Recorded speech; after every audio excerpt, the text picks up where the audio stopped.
Macam mana nak elakkan hati ni sentiasa berfikir benda negatif, benda buruk. Dalam Sahih Muslim, Nabi ada ajak satu doa berkaitan dengan cuci hati. Hadis sahih. Tuan-tuan pegang tangan di sini kan. Yang ni daripada saya lah. Lepas tu tuan-tuan sebut doa Nabi tersebut untuk jaga hati, cuci hati, pelihara hati, serah hati kepada Allah. Iaitu doa dia, Allahumma ati nafsi taqwaha.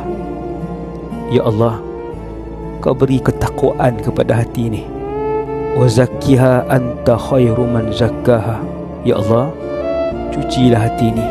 Sesungguhnya Engkau yang paling baik menyuci hati, sebaik-baik yang mencuci hati. Anta waliyuha wa maulaha. Engkaulah tuan dan pemilik kepada hati ni. Engkau yang cipta hati ni. Engkau yang tahu sifat hati ni. Kita serah hati kita kepada Allah. Kita minta Allah cuci. Kita minta Allah bagi takwa.